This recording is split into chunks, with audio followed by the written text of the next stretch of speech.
हिम्मत बांधो आगे बढ़ो क्रूस करो निशान। जीतेंगे हम यारो हारेगा शैतान। जीतेंगे हम यारो हारेगा शैतान। यारो हिम्मत बांधो आगे बढ़ो क्रूस करो निशान। जीतेंगे हम यारो हारेगा शैतान। जीतेंगे हम यारो। Praise the lord. God Grace চ্যানেলের পক্ষ থেকে আমার সমস্ত খ্রিস্ট ভাই বোনেদের জানাই অনেক অনেক শুভেচ্ছা অভিনন্দন। और প্রভু আপনাদের সকলকে নিশ্চয়ই ভালো রেখেছেন। और फिर আরেকবার প্রভু জি আমাকে আপনার মাঝে আমি এলাম আর একটা বিষয় নিয়ে। और আশা করি প্রভু আমাদের সকলকে আশীর্বাদ করবেন এই বিষয়ের মাধ্যমে, এই বাক্যের মাধ্যমে। তো আমরা দেরি না করে আমরা বাক্যের মধ্যে আসি। আজকের বিষয় হলো ক্রোধ বা ঈর্ষা। কারণ কি এর আগে যে ভিডিওটা চলছিল সেটা হচ্ছে ভালোবাসা নিয়ে, আপনারা সকলে পেয়েছেন। তো যখন ভালোবাসা আমরা দেখলাম, ভালোবাসার দ্বারায় সমস্ত কাজকে সফল করা যায়, জয় পাওয়া যায়। তো তেমনি তার উল্টো যে আছে, যেটা হলো ক্রোধ, রাগ বা ঈর্ষা, এর জন্যে মানুষকে কত কষ্টের মধ্যে পড়তে হয়, কত তার নুকসান হয়, বিনাশ হয়, সেটাও আমরা দেখে নেব। কারণ কি খুবই দরকারি এই বিষয়গুলো, যেগুলোর দ্বারা আমরা আগের স্টেপে ভালোভাবে আমরা চলতে পারবো। Praise the lord. একটা বাক্য পড়ছি শুরুতে, দেখবেন গীত সংহিতা 37 অধ্যায় और তার 8 বচন। সেখানে লেখা আছে, ক্রুদ্ধ হয়েও না, রাগে আত্মহারা হয়ে যেও না, এতখানি হতাশ হয়ে যেও না যাতে তোমারও খারাপ কাজ করতে ইচ্ছা হয়। Praise the lord. আমরা একটুখানি প্রার্থনা করে নেব। ধন্যবাদ স্বর্গীয় দয়ালু পিতা परमेश्वर, प्रभु यीशु, कोटि कोटि धन्यवाद करी प्रभु। फिर से प्रभु जी लॉर्ड আপনার চরণে একবার এলাম, और আপনি এই যে বাক্যটা আমাদের দিলেন, গীত সংহিতা 37 তার 8 বচন, কি ক্রুদ্ধ হও না তোমরা।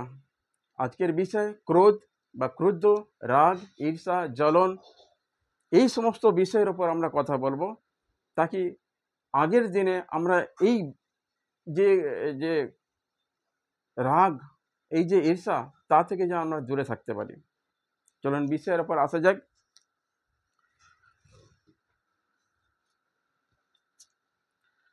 Praise the lord. তো আমরা দেখি কি ক্রোধ, ঈর্ষা, রাগ, দেশ, কলহ, অহংকার, এই সমস্ত যে আছে নেগেটিভ নেগেটিভ কথা, যেটা মানুষের জীবনে অনেক বিপর্যয় নিয়ে চলে আসে। তো আমাদের এ থেকে কিন্তু পরিস্থিতি যেমনই হোক, এই রাগ, ঈর্ষা, জ্বলন, নফরত, হিংসা, দেশ, ক্রোধ থেকে দূরে থাকার চেষ্টা আমাদের করতে হবে। কারণ প্রতিটি রাগ আমাদের জীবন থেকে কিছু না কিছু কেড়ে নেয়। তাই সাবধান হতে হবে আমাদের ঘরে। Praise the lord. আমরা দেখেছি এই যে রাগের যে প্রবৃত্তি, রাগটা যে আসে, এটা প্রথম থেকেই। যেমনি আমি আগের ভিডিওতে ভালোবাসা কিভাবে আসে একটা সাংসারিক রূপে, নৈসর্গিক রূপে আমি বলেছিলাম কি প্রতিটা মানুষ যখন জন্ম থেকে সে আসছে, তখন তার মধ্যে একটা প্রেম আসে, ভালোবাসা থাকে, সব কিছু থাকে তার মধ্যে। তো তেমনি রাগ বা গুসা কিন্তু তখন থেকেই আসে। তার কারণ এটা তার অনেক আগেই পরমেশ্বর যে সৃষ্টি করেছিল, সেই সৃষ্টির পরে যখন সৃষ্টির মধ্যে ব্যাঘাত এসে গেল, এই দিয়াবল বা শয়তানের কাজ যখন শুরুবাত হয়ে গেল, তখন থেকেই কিন্তু এই সমস্ত জিনিসগুলো মানুষের মধ্যে প্রবেশ করেছে। সেই জন্য সমস্ত মানুষ যখন জন্ম থেকে আসে, তখন সে পাপের বোঝাই নিয়ে আসে, সে পাপই থাকে, সে অশুদ্ধ থাকে। আর একটা অশুদ্ধ বা পাপী মানুষের মধ্যে রাগ থাকাটা স্বাভাবিক, থাকতেই পারে। কারণ কি সব মিলিয়ে একটা মানুষ জন্মগ্রহণ করেছে। তেমনি যেমন ভালোবাসার ব্যাপারে যেমন আমি বলেছিলাম, ভালোবাসা মানুষের একটা জন্মগত আবেগ, জন্ম থেকেই আসে। তেমনি এই রাগ, গুসা, দ্বেষ, ক্রোধ, ঈর্ষা, এ সমস্ত বিষয়গুলো কিন্তু ছোট থেকেই আছে, একদম শিশু থেকে, মায়ের পেট থেকে বেরিয়ে আসে, তখন থেকে আছে। কারণ কি আমরা দেখবেন, লক্ষ্য করে একদম ছোট বাচ্চা জাস্ট খালি সে এমনি দেখতে পাচ্ছে, দেখে বা আস্তে আস্তে হাত পা নড়ে, তার কাছ থেকে হাতে কিছু একটা ধরিয়ে দেবেন আর সেইটা কেড়ে নিয়ে দেখবেন তার তখনই দেখবেন তার মধ্যে একটা রাগ দেখা যাচ্ছে। সে ওটা নেওয়ার চেষ্টা করবে বা কাঁদবে, সে তার রাগ হয়ে গেছে, এটা বোঝা যায় সেটা।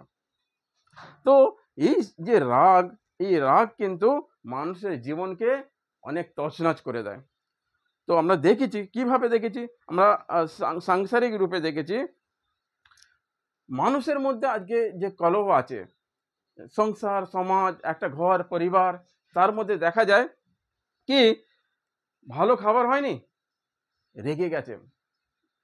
যে কোনো মেম্বার, হয়তো ঘরে যে কোনো সদস্য হতে পারে, সে দেখবেন ভালো খাবার না হওয়ার জন্য সে প্লেট, খাবারের থালা ছুঁড়ে ফেলে দিল, হয়তো একটা রাগ এসে গেল। আবার দেখা যাচ্ছে একটু ধাক্কা ধুক্কে লেগে গেছে, ছোট মোটো কথা, সে তা মারামারি লেগে গেল। এগুলো আমরা সচরাচর প্রতি মুহূর্তে আমরা দেখছি। এখানে কেউ অস্বীকার করতে পারবে না। হয়তো দেখা গেছে একটু আধটু গালাগালিতে সে কারো হাত পা ভেঙে দিল, কাকে মার্ডার করে দিল, রাগের বশে কেউ কিছু একটু বকে দিল, সে বিষ খেয়ে নিল। দেখুন, ছোট ছোট কথায় কত বড় লোকসান মানুষকে ওঠাতে হচ্ছে। প্রতিদিন রাগের বসে পড়ে হাজারো মানুষের জীবন এইভাবে চলে যাচ্ছে। তো আমাদের এই বিষয় থেকে অনেক সাবধান আর সচেতন হওয়া দরকার। এই রাগ, এই গুসা, এই ক্রোধ, এই সব কিন্তু একই জায়গা থেকে এসেছে। আমরা দেখেছি ছোট ছোট কথায় এই যে রাগ আর গুসা বলি, যে ক্রোধের শুরুবাতটা কোথায় হচ্ছে দেখুন। আর শুরুবাতেই কিন্তু প্রত্যেক মানুষকে সতর্ক হওয়া দরকার। এইখানে আটকানোর একটা জায়গা আছে যেখানে আমরা আটকাতে পারি। সেইটা আমরা যদি নজরআন্দাজ করি, সেটা যদি আমরা লক্ষ্য না করি বা সেইখানটায় একটু যদি স্টেপ না নিই, তো আগে ওই রাগ, ক্রোধ বড় বড় যে কাজ করতে, খারাপ কাজ করতে আমাদের মজবুত করে দেয়। বড় বড় খারাপ কাজ করতে আমাদের উৎসাহিত করে এই রাগটা কিভাবে আসছে দেখুন। ছোট ছোট কথা, যেমন অভিমান হলো, নারাজ হয়ে গেলেন, কেউ কিছু বলেছে, আপনি নারাজ, কেউ কিছু দেওয়ার ছিল, সে দেয়নি, আপনি নারাজ, কোথা থেকে কিছু পাওয়ার ব্যাপার আছে, আপনি পেলেন না, আপনার মনে দুঃখ এলো। এই অভিমান, এই নারাজ বা এই থেকে একটু অপছন্দ হয়ে আসে। অপছন্দ মানে ওকে আমি আর লাইক করি না, কারণ কি এটা ও কথা রাখিনি। ছোট কথা, এখনো পর্যন্ত কোনো কিন্তু বড় ঘটনা এখানে ঘটছে না, কিন্তু মনের মধ্যে একটা এসে গেছে, পছন্দ করি না আমি। আচ্ছা, এই না পছন্দ থেকে অভিমান আসে, অভিমান থেকে কি আসে? নফরত, নফরত থেকে কি আসবে? ঈর্ষা, ঈর্ষা থেকে কি আসবে? জ্বলন হবে, জ্বলন দেশ, দেশ থেকে ক্রোধ, ক্রোধ থেকে মারামারি, মারামারি থেকে হত্যা। বুঝতে পারছেন জিনিসটা? ছোট কথা, সেইটা থেকে অনেক বড় ব্যাপার। তো যখনই আমাদের অভিমান হবে বা কোনো কিছু আমরা যখন পাই না বা কেউ দেয় না বা কোনো কথার মধ্যে বাক্যের মধ্যে কিছু ভুল বলেছে, সেইটাকে সঙ্গে সঙ্গে যদি আমরা বার করে দিই, কানে না নিয়ে বা আমাদের অন্তরে না নিয়ে, তাহলে কিন্তু আমরা ওখান থেকে পরিষ্কারভাবে ওটা রুখতে পারবো সেই রাগটায়। কিন্তু সেটা যদি ধরে রাখি আর যেটা যদি আমরা ভেতরে নিয়ে রাখি, তো সেইটা ভেতরে গুমড়ে গুমড়ে গুমড়ে গুমড়ে গুমড়ে সেটা বড় আকার ধারণ করবে। দেখবেন একটা বোম যখন রাখা তাকে জ্বালানো হয়, সে ধীরে ধীরে ধীরে ধীরে ফিস ফিস করে করে সে যখন পুরো একটা বড় ধামাকা হয়ে যাবে। তো এরকম দ্বারা স্টার্টিংটা যখন হচ্ছে, তখনই আমাদের কিন্তু এটা রোকা দরকার আছে। কারণ কি আমরা দেখেছি এই গুসা যে শুরুয়াত যে আমরা দেখছি, তো একজনের চিন্তাধারার সঙ্গে অন্যের চিন্তাধারা যখন ম্যাচ হয় না, যখন মেলে না, তখন দেখবে কি এই একটা রাগের প্রভাব এখানে আসতে পারে। আর কেউ কারো ইচ্ছার বিরুদ্ধে যখন কিছু কথা বলে, সেইটা কিন্তু সে মেনে নিতে পারে না, তখন একটা রাগের প্রশ্ন এখানে এসে যায়। আর আমরা যেটা আশা করি, সে আশা করি বা আশা রাখি, আর সেইটা যখন আমরা পাই না, তখন আমাদের মধ্যে কিন্তু একটা রাগের ভাগ এসে যায়। এবং মুশকিল সময়ে কিছু আপনার কাছে এমন কিছু নেই কি এই মুশকিলের সামনা করতে পারবেন। সেখানে যখন আপনি হতাশ হয়ে যান না, তখন কিন্তু একটা নিজের মধ্যে একটা রাগ এসে যায়। তো এই রাগ কোথা থেকে আসছে দেখুন, আত্মসংযম, ভরসা যখন হারিয়ে ফেলছেন, ধীরজ হারিয়ে ফেলছেন, তখন কিন্তু আপনার মধ্যে একটা রাগ, একটা ক্রোধ এসে যাচ্ছে। তো এই সমস্ত যে রাগ, এই সমস্ত যে ক্রোধ, এটা এলো কোথা থেকে? আমরা পরমেশ্বরের শাস্ত্র অনুযায়ী আমরা একটু দেখে নেবো একটু তাড়াতাড়ি করে। বাক্য বেশি পড়ার সময় নেই, তো আমি দেখে নেবো কি কোথা থেকে এলো। আচ্ছা, এই যে ছোটবেলা থেকে যে রাগ একটা শিশু, তারপরে প্রতিটা সংসারের মধ্যে যে যে ঘটনা আমরা দেখলাম, যে কিভাবে একটা একটা ছোট ছোট কথার মধ্যে দিয়ে লোকের রাগ আর ক্রোধ যে এসে যায়, সেইগুলো কোথা থেকে এলো আমরা দেখছি। এটা এসেছে শাস্ত্রের মধ্যে। ইয়েসাইয়া পুরাতন নিয়মে যে অধ্যায় আছে, সেই ইয়েসাইয়ার 14 অধ্যায় তার 13 থেকে 15 আপনারা পড়ে নেবেন বাইবেল থেকে। সেখানে লেখা আছে কি স্বর্গদূত পরমেশ্বরের সঙ্গে ছিলেন, और সব থেকে প্রথম তার মধ্যে ঈর্ষা আর জ্বলন আর এই ক্রোধ এসেছিল। তখন কোনো সৃষ্টি হয়নি, মানুষেরও কোনো সম্ভাবনা ছিল না, পুরো প্রকৃতি ছিল না, খালি পরমেশ্বর ছিলেন। আর তিনি তার আরাধনার জন্য স্বর্গদূতকে সৃষ্টি করেছিলেন।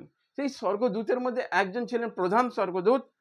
তিনি তার অহংকারে এসে পরমেশ্বরের সমতুল্য হওয়ার জন্য সে চেষ্টা করছিলেন, আর সেটা যখন হতে পারেনি, তখন তার মধ্যে রাগ এসেছিল।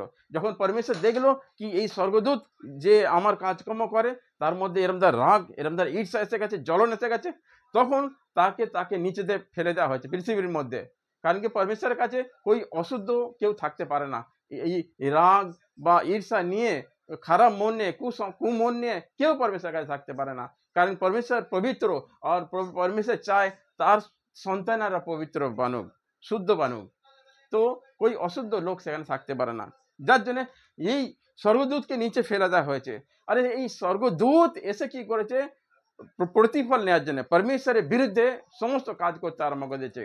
এমনকি পরমেশ্বর যা যা সৃষ্টি করছে, সেই সৃষ্টিকে সে নাশ করার জন্য লড়াই করতে চালু আছে তার, সেই তখন থেকে এখন পর্যন্ত আর আগেও। তো সেই যে নফরত, সেই যে তার রাগ, সে পুরো পৃথিবী প্রথম সৃষ্টি যখন আদম হওয়া ছিল, সেখান থেকে সে গড়বড় করে দিয়েছে। আর সেখান থেকে সেই রাগ বা ঈর্ষা, জ্বলন সেখান থেকে শুরুবাত হয়ে গেছে। তো আজ আমরা যারা সংসারে আছি, এই পৃথিবীতে আছি, তারই বশের মধ্যে কিন্তু আমরা চলছি। সেই জন্য এই রাগ এসেছিল সেখান থেকে। তারপর আমরা আরো দেখছি যে প্রথম যে ক্রোধ, ঈর্ষা ছিল ওই স্বর্গদূতের মাধ্যমে, যখন পৃথিবীতে মানুষের সৃষ্টি হলো। আর প্রথম সন্তান ছিল আদম পরমেশ্বরের। সেই আদমের যখন সন্তান হলো, সে कैन और হাবিল ছিল। कैन তো নিজের সন্তান ছিল না, সেই স্বর্গদূত যে পৃথিবীতে এসেছিল, সে দিয়াবলের কাজ করছিল। সেই দিয়াবলের দ্বারাই ওই कैনের জন্ম হয়েছিল। তো দেখা যাচ্ছে সেই সৃষ্টির সময়তে যখন একটা পরিবার ছিল, সেই कैन और হাবিল, ওরা দু ভাই ছিল। সেই कैन প্রথমে তাকে হত্যা করেছিল হাবিলকে, তার রাগের বশে, ক্রোধের বশে। আর সেই ক্রোধ আর রাগ পেয়েছিল দিয়াবল থেকে, সেই স্বর্গদূত থেকে, তার নাম ছিল লুসিফার।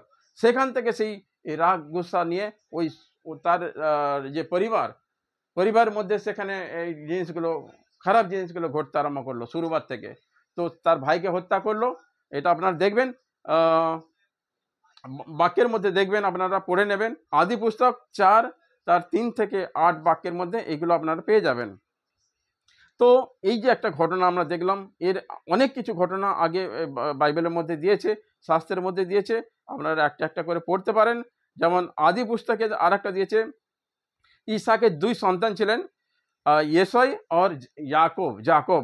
এর মধ্যেও কিন্তু আদি পুস্তক 27 তার 30 থেকে 45 বছরের মধ্যে বাক্যের মধ্যে আপনারা এটা দেখে নেবেন কি ইসাকের 2 সন্তান, যে বড় ছেলে ছোট ছেলের মধ্যে কিভাবে তার ঈর্ষা করত, বা কিভাবে তাকে হত্যা করার জন্য রাগান্বিত হয়ে উঠলো।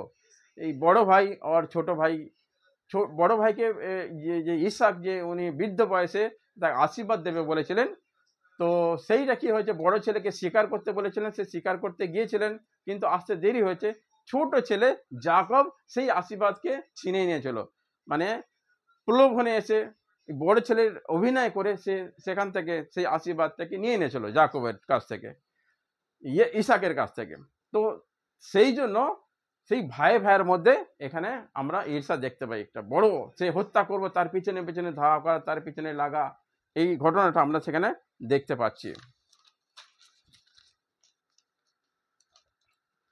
তো এই যে আপনার যে রাগ, যা ঈর্ষা, যেটা আমরা দেখলাম যে প্রথম থেকে এটা হয়ে আসছে, এখন এখান থেকে আমাদের কিন্তু বেরিয়ে আসতে হবে। কারণ কি প্রতিটা রাগ, আবার বলছি, প্রতিটা রাগ মানুষের জীবন থেকে কিছু না কিছু কেড়ে নেয়। আমরা দেখি কি রাগ নিয়ে যখন আমরা চলি, রাগ একটা এমন বস্তু যেটাকে চাপা দিয়ে রাখা যায় না। কিছু সময়ের জন্য হয়তো চাপা দেওয়া যায়, কিন্তু পরে সেটাকে চাপা দেওয়া যায় না। আমরা দেখি যে রাগ এতে মানুষ কিরম করে। একটা উদাহরণ আমি দিচ্ছি, আমরা দেখি আমরা গ্রামের মধ্যে আমি একটা উদাহরণ দেখেছিলাম, যে মানুষ একটা কাজ করছে, কাজ করতে করতে সেই কাজটা হচ্ছে না। দেখুন, আপনার ঘাম বেরিয়ে যাচ্ছে, আপনার ভেতরে রাগের উৎপাদন হচ্ছে ধীরে ধীরে ধীরে ধীরে ধীরে ধীরে। তারপরে কিন্তু আপনি চিন্তা করবেন না এই বস্তুটা যেটা নিয়ে আমি কাজ করছি সেটা মূল্যবান নাকি কিছু, মানে তার যে একটা দাম আছে, সেই দামও আপনার ভ্যালু আছে, সেটাও আমরা লক্ষ্য করি না, সেটাকে নষ্ট করার জন্য আমরা চেষ্টা করি। একদিন একটা আমাদের চাষি পরিবারে দেখা যাচ্ছে একটা জায়গায় মেশিন, যেটা দিয়ে আমরা জল তোলা হয়, ভিলিয়াস মেশিন। তো একবার একটা পরিবার, তারা বাপ আর ছেলে মেশিন চালাতে গেছে, আর মেশিন হচ্ছে যান্ত্রিক, যান্ত্রিক, কখনো চলবে কখনো চলবে না, কিছু भी তার হতে পারে। তো মেশিনটা যখন চালু করছে, এরকম স্টার্ট দড়ি দিয়ে টানছে, তো মেশিনটা চালু হচ্ছে না, অনেকক্ষণ দেখতে চেষ্টা করছে। আর তখন রোদের সময়, সেই রোদে মাঠেতে সেই মেশিন নদীতে নদীর উপরে লাগিয়েছে, আর তাকে জল তোলার জন্য, জমিতে জল দেওয়ার জন্য। সেই মেশিনটা যতবার স্টার্ট করছে, ভুট করে আবার বন্ধ হয়ে যাচ্ছে, আবার করছে আবার বন্ধ হয়ে যাচ্ছে, চলছে না। তখন কিন্তু দুজন যে আছে ব্যক্তি, দুজনের ভেতরে কিন্তু একটা রাগের একদম মানে তৈরি, রাগ সৃষ্টি হচ্ছে ভেতরে। কিন্তু কি করবে, টাইম আছে, মেশিন আছে, মেশিনের একটা মূল্য আছে, চলছে না তো কি করা যাবে। যখন কি বেশ কিছুক্ষণ সময় ওটা করলো, হলো না, তখন কিন্তু তার বাপ আর ছেলে দুজনের মধ্যে মনে মনে করছে কি মেশিনটা চলছে রে, একে ফেলে দেবো জলেতে। কিন্তু করবে কি, বাপ মনে করছে যদি আমি ফেলে দিই ছেলে কি বলবে, পয়সা দাও। ছেলেও ঠিক সেরকম মনে করছে ফেলে দিলে তবে ঠিক হয়, কারণ কি এত আমাদেরকে এই পরিশান হয়ে যাচ্ছে, আমরা এই রাগ এসে যাচ্ছে, তো কি করব আমরা। সেও মনে করছে আমি যদি ফেলে দিই তো বাবা কি বলবে। তো এক সময় এমন হয়েছে, যখন আর চলছে না, পুরো হার মেনে গেছে, আর ঘেমে একদম পুরো লাল হয়ে গেছে। তো এবার চিন্তা করছে যখন আর চলছে না, একজন বলে উঠলো চলো ফেলে দে একে, চলছে না যখন। তো দ্বিতীয় ব্যক্তি, তার ছেলে বলছে হ্যাঁ দাও ফেলে দে। তো দুজনে একমত হয়ে গেছে রাগের বাসে, আর তাকে লাথি মেরে জলে ফেলে দিয়েছে। ফেলে দেওয়ার পরে কিন্তু মেশিনটা অকেজ হয়ে গেল, সেই মেশিনটা চলছিল না, তার জন্য এবার তার অনেক খরচা। তো এই যে একটা মেশিন, তারপরে সেই জমিতে আর জল আর দেওয়া হলো না, সেই তাকে তুলে এনে তারপরে অনেক খরচা করে আবার তাকে সারানো হলো। তো যখন ক্রোধ এসে গেল, রাগ এসে গেল, রাগের থেকে কিরাম তারা দেখলেন একটা মেশিন নষ্ট হয়ে গেল। কখনো কখনো টিভি দেখার জন্য দেখা যায় যে ঘর পরিবারের মধ্যে কে কোন চ্যানেলটা দেখবে, কি কোনটা দেখবে, তা নিয়ে হয়তো একটু হাতাপাতি হয়ে গেল, মনোমালিন্য হয়ে গেল। তখন কেউ কেউ করে টিভিকে ভেঙে দেয়, টিভি ফেলে দেয়, এবং বিভিন্ন ঘরের জিনিসপত্র আছে সেই সমস্ত জিনিস নষ্ট করে ফেলে। এগুলো কি রাগের বশে। তো রাগের বশে একটা কত জিনিস নষ্ট হয়ে যাচ্ছে, এবং জিনিস তো দূরের কথা, ও তো ছোটখাটো জিনিস, জীবনও নষ্ট হয়ে যাচ্ছে আমরা দেখেছি অনেক।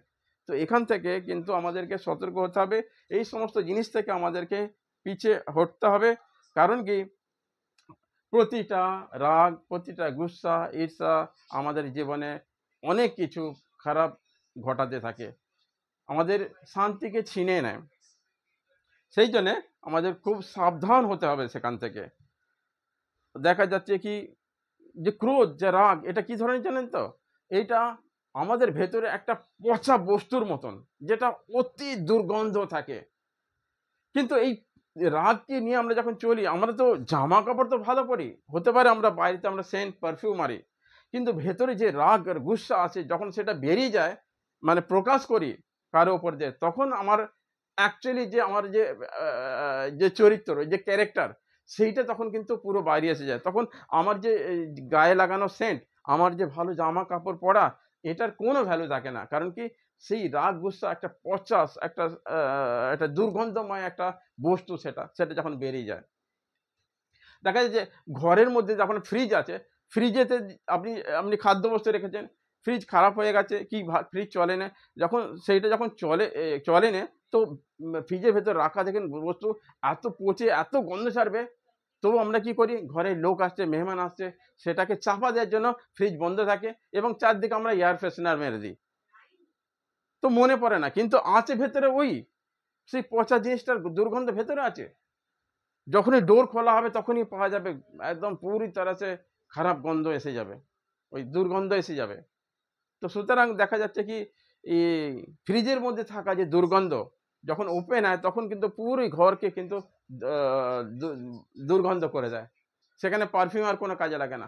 মানুষের জীবনে তো ঠিক তেমনি, যখন আমাদের ভেতরে এই গুসা, ক্রোধ, আহ, তারপরে ঈর্ষা, জ্বলন, এই সমস্ত জিনিস আছে, ওটা ভেতরে দাবা থাকে। আর আমরা বাইরে থেকে আমরা হাসি মুখে কথা বলতে পারি, কারোর সঙ্গে প্রেমের কথা বলতে পারি, কিন্তু ভেতরে যে আছে সেইটা কিন্তু আমরা সেটাকে দাবাতে পারি না, সে একদিন বেরিয়ে যায়। সেই জন্য আমাদেরকে চেষ্টা করতে হবে ভেতর থেকে সেই সমস্ত জিনিসগুলো বার করে দিতে, তো ওই কাজের কাজ হবে। বাইরে থেকে আমরা কিছু করতে পারবো না। আর এটা তখনই সম্ভব হবে যখন পরমেশ্বরের বাক্য আমাদের জীবনে কাজ করবে। এই পরমেশ্বর ছাড়া এই সমস্ত যে যে খারাপ কুকর্ম কেউ বার করতে পারবে না, নিজের প্রচেষ্টা কোনো মতেই করতে পারবে না। এটা আপনারা জেনে রাখবেন। তো এই যে ভেতর থেকে যে এটাকে বার করা হবে, সেটার জন্য আমাদের কি করতে হবে? আমরা বাইবেলের বাক্য থেকে আমরা পড়েছিলাম, যেখানে গালাতীয় অধ্যায়, সেখানে পড়েছিলাম, একবার দেখে নেব।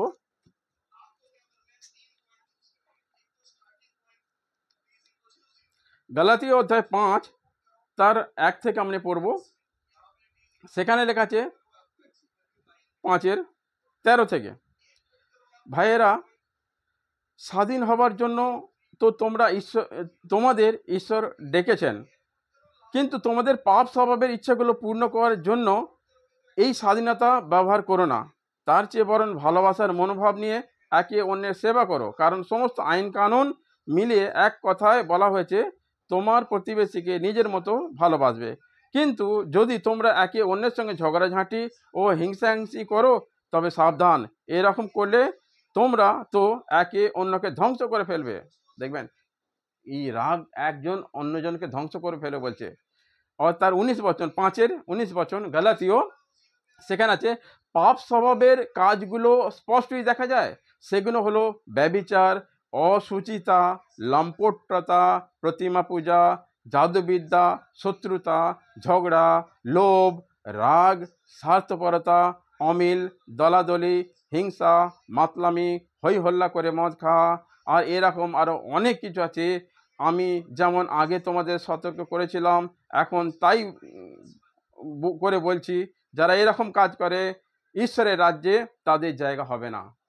দেখুন, বাক্য এখানে বলছে কি, পাপ স্বভাবের জন্যই এই সমস্ত ঘটনাগুলো ঘটছে মানুষের জীবনে। এই এতগুলো যে আমি পড়লাম, পাপ স্বভাবের যে কাজ, যে গুণগুলো আছে, যে অসুচিতা আছে, যে লম্পটতা আছে, যে লোভ আছে, ঝগড়া আছে, স্বার্থপরতা, এই সমস্ত পাপ স্বভাবের জন্য আছে। তো এর থেকে সমাধান পাওয়ার জন্য আমাদের পাপ স্বভাব থেকে বেরিয়ে আসতে হবে। আর পাপ কাকে বলে জানেন? এরকম নাকি একজন একজনকে হত্যা করে দিলে সেটা পাপ হয়ে গেল।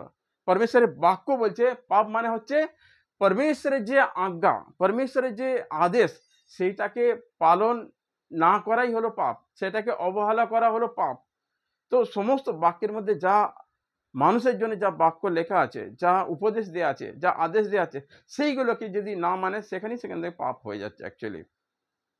আর সেই তা থেকে ফেরার জন্য কি করতে বলছে এখানে, আমরা আগেও পড়েছি কি আমাদের নতুন জন্ম নেওয়া দরকার। স্টার্টিংয়ে আমরা যে বাক্য বিষয় নিয়ে আমরা আলোচনা করেছিলাম, আমাদের নতুন জন্ম নেওয়া দরকার। আমরা ছোট থেকে আজ পর্যন্ত যেমন আমরা আছি, যেমন চলছি, সেই সমস্ত জিনিসটাকে পুরো পরিত্যাগ করতে হবে। তারপরে পরমেশ্বরের বাক্যের দ্বারা আমাদের জীবন ধীরে ধীরে একটু একটু করে আমরা শুদ্ধ হতে থাকবো। সেই শুদ্ধ হওয়ার পরে কিন্তু তখন আমরা এই সমস্ত জিনিসকে এড়িয়ে যেতে পারবো। সেই জন্য বলছে তোমরা পবিত্র আত্মার দ্বারা চালিত হও। পবিত্র আত্মার দ্বারা মানে পরমেশ্বরের আত্মার দ্বারা, মানে পরমেশ্বরের ইচ্ছার দ্বারা তোমরা যদি চালিত হও, তাহলে কিন্তু তোমরা কি করবে বলছে, পবিত্র আত্মার ফল হলো ভালোবাসা, আনন্দ, শান্তি, সদ্গুণ, দয়ার স্বভাব, ভালো স্বভাব, বিশ্বস্ত, নম্রতা, নিজেকে দমন করা। এইগুলো পরমেশ্বরের স্বভাব, এইগুলো পবিত্র আত্মার ফল। তো এই গুসা, ক্রোধ, রাগ, ঈর্ষা, ক্রোধ, এর থেকে বাঁচতে গেলে, এর থেকে সরতে গেলে, এর বাইরে আসতে গেলে আমাদের পবিত্র আত্মা দরকার আছে, পরমেশ্বরের আত্মা দরকার আছে। এটা হলো বাক্য। সেই বাক্যর দ্বারাই কিন্তু আমরা কিছু আগে জয় পেতে পারবো। Praise the lord. এরম দ্বারা আরো কিছু আপনারা বচন লিখে নেবেন, আমি পড়ছি না, সময় কম আছে। সেখানে লেখা আছে কি রোমিও 8 তার 1 থেকে 11, সেখানেও এইভাবেই লেখা আছে কি কিভাবে পাপ স্বভাব যে আছে, আমরা ইচ্ছা করলেও কিন্তু আমরা পারি না। মনে করছি ভালো কাজ করাটা ঠিক, এইটা কথাটা ঠিক নয়, গালাগালি ঠিক নয়, কিন্তু আমরা পারি না। কারণ পরমেশ্বরের বাক্য বলছে, কারণ তুমি চাইলেও যেটা পাচ্ছ না, সেটার একটাই কারণ কি তুমি ভেতরে যেটা বসে আছে একটা আত্মা, সেটা হলো দিয়াবলের শক্তি, সেটা হলো শয়তানিক শক্তি। তার জন্যই কিন্তু সেই পাপের জন্য আমরা এই ভালো কাজটা করতে পারি না, ভালো কথাটা বলতে পারি না। তো সেই পাপ বা যে দিয়াবলের যে কাজ, সেইটাকে বার করার জন্য আমাদের পরমেশ্বরের বাক্যের দরকার হয়। আমরা যখন বাক্য অনুসরণ করব, বাক্যকে আমরা পড়বো, অভ্যাস করব, বা সেইটা মানবো, তখন কিন্তু ধীরে ধীরে এই সমস্ত কাজ আমরা করতে সক্ষম হয়ে যাব। ইপিসি অধ্যায় তার 2:1 থেকে 6 বচন আপনারা পড়ে নেবেন, যে সেখানে লেখা আছে আমাদের অবাধ্যতার কারণে কিন্তু পাপ আছে। একটুখানি পড়ে নিই।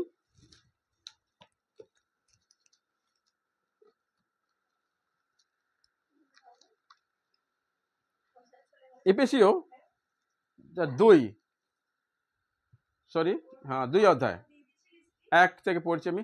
অবাধ্যতা আর পাপের দরুন তোমরা মৃত ছিলে, জগতের মতো করে তোমরা এক সময় সেই অবাধ্যতা আর পাপের মধ্যে চলাফেরা করতে। যে আত্মা আকাশের মধ্যে ক্ষমতাশীলদের রাজা, অর্থাৎ যারা ঈশ্বরের অবাধ্য, তাদের মধ্যে যে দুষ্ট আত্মা কাজ করছে, তোমরা সেই আত্মার পিছনে চলতে। আমরা সবাই আমাদের পাপ স্বভাবের কামনা পূর্ণ করে সেই লোকদের মধ্যে একসময় জীবনযাপন কাটাতাম।